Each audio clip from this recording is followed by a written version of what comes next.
मिलेर गरेर मेरो विचार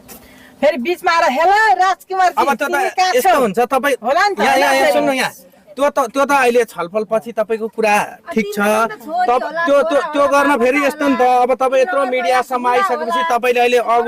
अगुल्टो लिन आएर खुट्टा भागे जस्तो हुँदैन तपाईको गार्जन बोलाउनु पर्छ हैन त्यतिकै हामी जिम्मा लाउँदैनौं आमा बाउ त होला नि आमा बाउ होला या बे गर्नु भएको छ भने श्रीमान होला भुइँ फुटेर जन्मेको त होइन छैन भने कन्निकेटी हुँदा बाउले जिम्मा लिएर जानु पर्यो हैन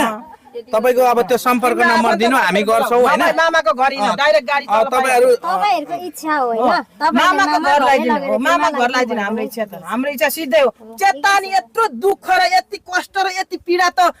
यो संसारको शत्रुले पनि नपाओस् क्या सर हैन यस्तो सुत्केरी अवस्थामा दुई जीवको हुँदामा टेकुको यो अवस्थामा देश विदेशमा जति पनि हेर्ने मान्छेले यतिको मैले पनि भनेको छु यो सायद यहाँ नजिक गरिबै मान्छेहरुको एउटा गोठ छ भने बाख्रा गाई बस्तुलाई यो भन्दा राम्रो हुन्छ के अनि हो त अहिलेको ढलान गरेर राख्छ सर गाईको यत्रो बच्चा यो नानी यस्तो